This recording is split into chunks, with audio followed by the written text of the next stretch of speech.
Ya, pemirsa, terima kasih Anda masih tetap setia bersama kami di Seputar Aceh dan kita berada di segmen akhir. Perseraja Banda Aceh merebut puncak klasemen Grup 1 Liga 2 musim 2023-2024 setelah menumbangkan Semen Padang dengan skor 1-0 di Stadion Harapan Bangsa Banda Aceh pada Sabtu 21 Oktober 2023 malam. Ini memastikan Laskar Rencong menjadi juara grup paruh musim.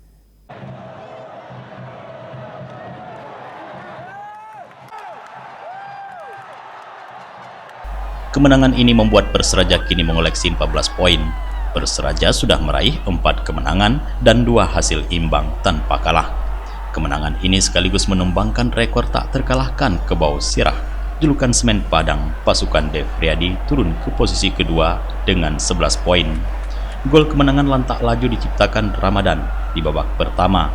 Ini menjadi gol ketiganya untuk Perseraja di laga 2 musim ini. Sebelumnya ia juga mencetak gol ke gawang PSDS dan PSMS.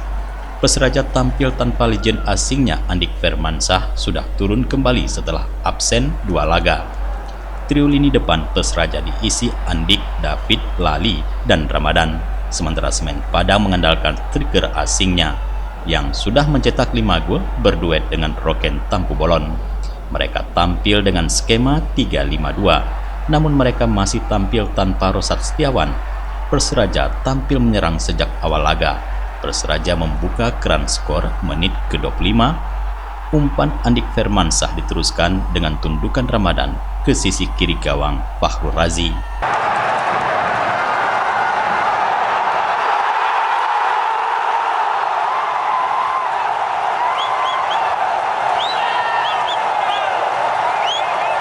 Pelatih Semen Padang, Dev Riyadi, mengakui sulit membobol gawang Perseraja karena dijaga ketat para pemain.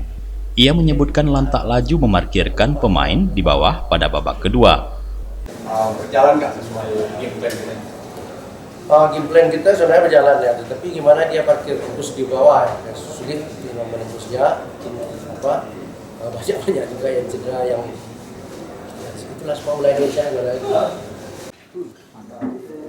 Pelatih Perseraja Ahmad Zulkifli mengaku bersyukur dapat meraih 3 poin di kandang setelah memenangi pertandingan.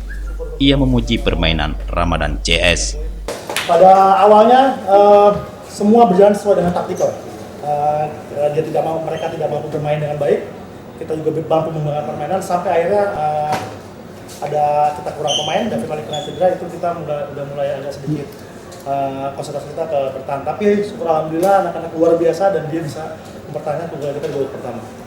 Ya, tentu ini kemenangan yang sangat indah ya. Ini juga kami persembahkan buat penonton yang sudah ikut mendukung ke stadion maupun di rumah. Dan saya lihat penonton sangat banyak. Tentu ini pertandingan yang big match dan grand final gini, saya katakan.